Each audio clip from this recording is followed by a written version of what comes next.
प्रताप सरनाईक के बाद ईडी के शिकंजे में शिवसेना के नेता संजय राउत फंस गए हैं। संजय राउत की पत्नी वर्षा राउत पर पंजाब एंड महाराष्ट्र सहकारी बैंक का ज्यादा रकम डकारने का आरोप है। ईडी ने इसी मामले में वर्षा राउत को समन जारी कर पूछताछ के लिए बुलाया है। संजय राउत की पत्नी के बैंक घोटाले में फंसने के बाद महाराष्ट्र की सियासत में हलचल पैदा हो गई और वर्षा राउत के बचाव में शिवसेना से लेकर एनसीपी भी उतर आई है। ईडी ने संजय राउत की पत्नी वर्षा राउत को 29 दिसंबर को पेश होने के लिए कहा। इस मामले में प्रवीण राउत नाम के एक अन्य आरोपित की पत्नी के साथ वर्षा राउत का 50 लाख रुपए का लेन देन भी संदेह के घेरे में है। संजय राउत के नजदीकी प्रवीण राउत को कुछ दिन पहले ईडी ने गिरफ्तार किया था। बताया जा रहा है कि प्रवीण राउत के अकाउंट से कुछ ट्रांजैक्शंस वर्षा राउत के अकाउंट में हुए। अब इसी संबंध में ईडी जानकारी जुटाना चाह रही है। प्रवर्तन निदेशालय जानना चाहती है कि ये ट्रांजैक्शंस कैसे हुए और इसके पीछे का कारण क्या है। पूरी जानकारी जुटाने के लिए ही वर्षा राउत को समन किया गया है। पिछले साल सितंबर में रिजर्व बैंक को Punjab and Maharashtra cooperative bank यानी पीएमसी में हो रहे कथित घोटाले का पता चला था और इसके बाद आरबीआई ने बैंक से पैसे की निकासी पर सीमा लगा दी थी। भारतीय रिजर्व बैंक को पता चला था कि पीएमसी बैंक मुंबई के एक रियल एस्टेट डेवलपर को करीब 6,500 करोड़ रुपए का ऋण देने के लिए नकली बैंक खातों का इस्तेमाल कर रहा है।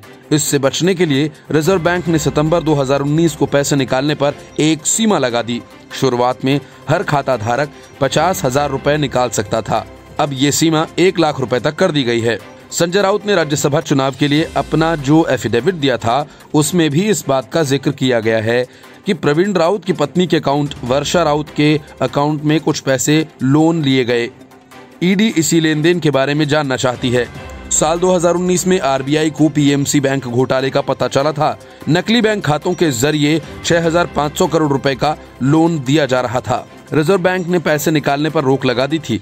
आरबीआई ने इसे धोखाधड़ी और आपराधिक साजिश का मामला दायर किया। ईडी मनी लॉन्ड्रिंग के मामले और जालसाजी के एक मामले की जांच कर रही है। पत्नी को फंसता देख संजय राउत ने कहा कि मुझे फिलहाल इस बारे में कुछ नहीं पता, जैसे ही कोई जानकारी मिलेगी मैं प्रेस कॉन्फ्रेंस करके बताऊंगा। ईडी के इस नोटिस पर एनसीपी के सीनियर नेता नवाब मलिक ने कहा कि जब से बीजेपी की सरकार केंद्र में आई है तब से ईडी का खेल चल रहा है। विपक्ष के नेताओं को डराने के लिए ईडी नोटिस भेज रही है। महाराष्ट्र में कई नेताओं को नोटिस भेजा गया। राजनीतिक द्वेष के चलते भय पैदा करने के लिए केंद्रीय एजेंसियों का इस्तेमाल हो रहा है।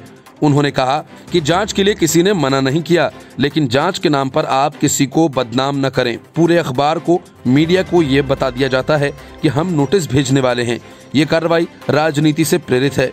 बीजेपी नेता किरीट सोमैया ने नवाब मलिक की प्रतिक्रिया पर कहा कि पीएमसी बैंक घोटाले में लगभग 10 लाख लोगों के पैसे रुके हुए हैं। इसके अंतर्गत अनेक लोगों की गिरफ्तारियां हुई हैं। बीजेपी के एक विधायक के बेटे को भी गिरफ्तार किया गया था। अगर आप निर्दोष हैं तो फिर डरने की क्या जरूरत है। Bureau report, news of India.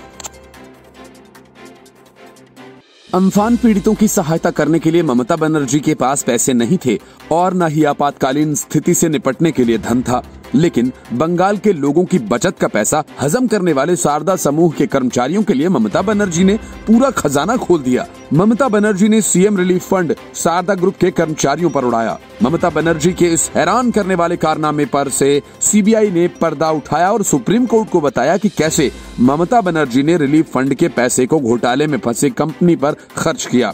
CBI ने सर्वोच्च न्यायालय को कहा कि सीएम रिलीफ फंड के पैसों का इस्तेमाल सरकार ने घोटाले में फंसी कंपनी के कर्मचारियों को सैलरी देने के लिए किया। सरकारी फंड से शारदा समूह से जुड़ी कंपनी तारा टीवी के कर्मचारियों को पूरे 23 महीने सैलरी दी गई। ये कंपनी पूरे घोटाले का खुलासा होने के बाद जांच के केंद्र में थी। सीबीआई ने कोर्ट को बताया कि साल 2013 से लेकर अप्रैल 2015 के बीच तारा टीवी के कार्यक्रम के लिए रिलीफ फंड से हर माह 27 लाख रुपए दिए गए। अपने आवेदन में सीबीआई ने लिखा कि ये राशि कथित तौर पर मीडिया कंपनी के कर्मचारियों के वेतन भुगतान के लिए दी गई, जो जांच के तहत शारदा ग्रुप ऑफ कंपनीज का हिस्सा थी। इतना ही नहीं, सीबीआई ने ये भी बताया कि फंड से इस बीच टीवी एम्प्लॉइज वेलफेयर एसोसिएशन को कुल 6 करोड़ 21 लाख रुपए का भुगतान किया गया। सीएम रिलीफ फंड का इस्तेमाल किसी भी आपातकालीन स्थिति से निपटने के लिए किया जाता है, लेकिन इसका इस्तेमाल ममता बनर्जी ने एक कंपनी के कर्मचारियों को सैलरी देने के लिए किया। सीबीआई ने सुप्रीम कोर्ट को बताया कि कोलकाता हाई कोर्ट ने कर्मचारियों को कंपनी के फंड से सैलरी देने को कहा था, लेकिन बंगाल सरकार ने सीएम रिलीफ फंड का पैसा दे दिया। उन्होंने कहा कि इस मामले में आगे जांच के लिए राज्य के मुख्य सचिव से जानकारी मांगी गई थी, लेकिन ममता बनर्जी के इशारे पर राज्य सरकार ने आधे अधूरे दस्तावेज ही मुहैया कराए थे। कोर्ट में मामले की सुनवाई के दौरान सीबीआई ने पूर्व पुलिस कमिश्नर राजीव कुमार की गिरफ्तारी की फिर मांग की, जिन्हें पिछले साल अक्टूबर में ही जमानत मिली थी। जांच एजेंसी का कहना है कि राजीव पूछताछ में सहयोग नहीं कर रहे, इसलिए गिरफ्तारी जरूरी है। 2013 में राजीव कुमार के विधाननगर पुलिस कमिश्नर होते हुए शारदा घोटाले का खुलासा हुआ था, जिसके बाद राजीव कुमार राज्य सरकार द्वारा गठित स्पेशल जांच टीम का हिस्सा थे। 2014 में जब इस मामले की जांच सीबीआई को सौंपी गई, तब कई अन्य बातें सामने आईं और इसमें जांच एजेंसी ने पूरे मामले में राजीव कुमार की भूमिका पाई। पूर्व कोलकाता कमिश्नर राजीव कुमार से हिरासत में पूछताछ की मांग करते हुए सीबीआई ने कहा कि जांच से ये भी पता चला है कि पश्चिम बंगाल के सत्तारूढ़ तृणमूल और शारदा समूह के साथ मिलकर विधाननगर पुलिस ने राजीव कुमार के कहने पर सबूत छिपाए। शारदा चिटफंड ने पश्चिम बंगाल में 3 फर्जी स्कीम्स चलाकर लाखों लोगों से लगभग 2460 करोड़ रुपए की धोखेबाजी की थी। 2013 में जब इसका खुलासा हुआ तो लोगों को पता चला कि उनके करोड़ों रुपए डूब गए। ईडी की जांच रिपोर्ट बताती है कि अब भी 80% जमाकर्ताओं का भुगतान किया जाना बाकी है। सीबीआई के इस खुलासे के बाद ममता बनर्जी पूरी तरह से बेनकाब हो गईं। राजीव कुमार के साथ अब ममता बनर्जी पर सीबीआई का शिकंजा कस सकता है। बंगाल में अगले कुछ महीने में विधानसभा चुनाव होने हैं और ममता बनर्जी के शारदा घोटाले में फंसने के बाद बंगाल में सियासी तूफान आने की उम्मीद है। Bureau report, news of India. Uddhav Thackeray के साथ मिलकर शरद पवार पिछले कुछ सप्ताह से यूपीए के चेयरमैन के पद को लेकर सियासी खेल खेल रहे हैं। पवार खुद ये कहते हैं कि मुझे यूपीए का चेयरमैन नहीं बनना, लेकिन उद्धव ठाकरे को अपना नाम उछालने के लिए उकसाते हैं। पवार और उद्धव ठाकरे के इसी खेल पर अब कांग्रेस ने खुलकर अपनी बात कही है। कांग्रेस नेता पी चिदम्बरम ने कहा कि यूपीए चेयरपर्सन कोई प्रधानमंत्री का पद नहीं होता। मुझे नहीं लगता कि शरद पवार खुद कभी यूपीए गठबंधन की कमान संभालना चाहेंगे। वैसे भी कांग्रेस यूपीए की सबसे बड़ी पार्टी है और इसी वजह से उसका नेता ही इस गठबंधन का अध्यक्ष है। चिदम्बरम ने कहा कि मुझे नहीं लगता कि पवार खुद यूपीए का अध्यक्ष बनना चाहेंगे, क्योंकि इसका कोई सवाल ही नहीं उठता। जब भी गठबंधन के दलों की मीटिंग होती है तो स्वाभाविक तौर पर वही व्यक्ति अध्यक्षता करता है जो सबसे बड़ी पार्टी का नेता होता है। वैसे भी हम प्रधानमंत्री को सिलेक्ट नहीं कर रहे हैं। मेरे हिसाब से यूपीए चेयरमैन या चेयरपर्सन जैसी कोई चीज नहीं है। पूर्व वित्त मंत्री पी चिदम्बरम ने कहा कि यूपीए की बैठक जरूरी है। अगर हमारी पार्टी गठबंधन दलों की मीटिंग बुलाती है तो स्वाभाविक है कि हमारा ही नेता अध्यक्ष होगा। जरूरत इस बात की है कि गठबंधन में शामिल सभी दल एक दूसरे का सहयोग करें, देश में इसे मजबूत बनाया जाए।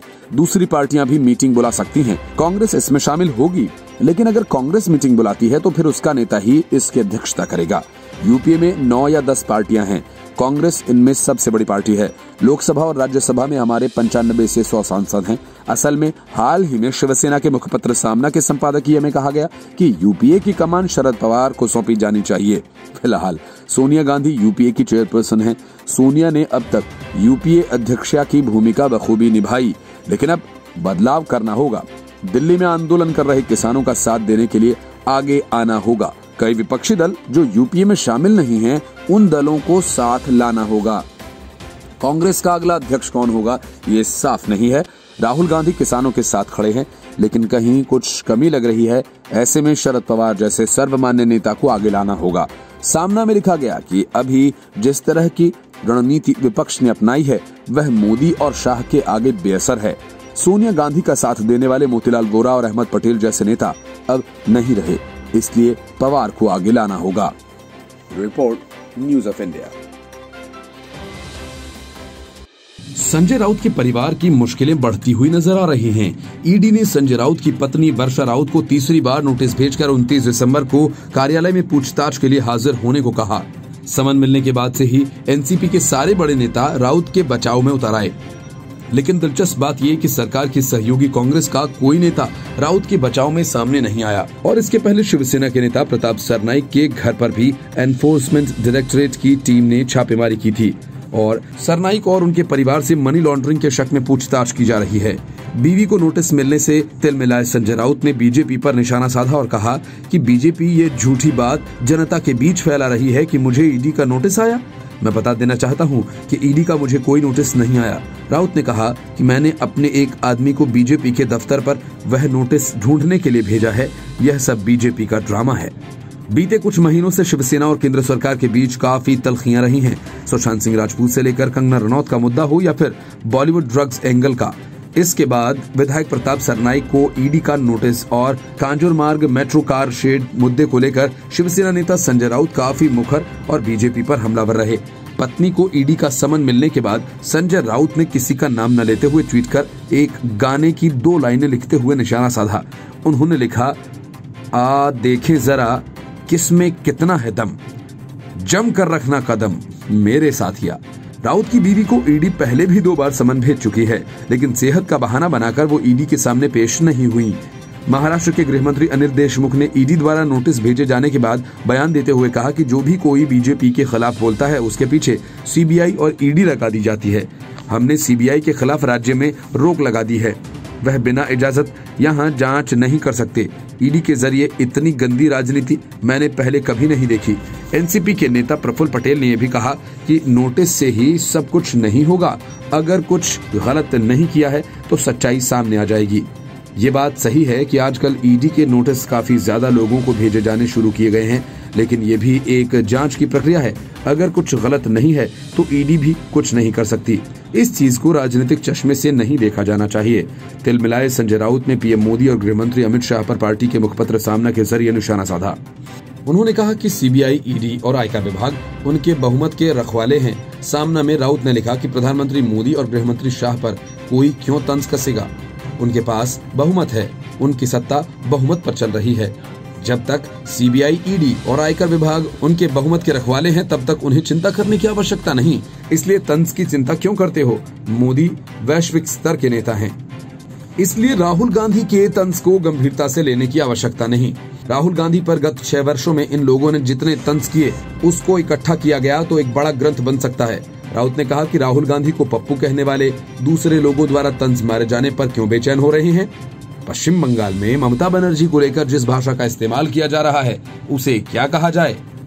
शरद पवार जैसे नेता पर भी तंज कसना शुरू रहता है। राजनीति में 2 देकर 2 लेना चलता रहता है।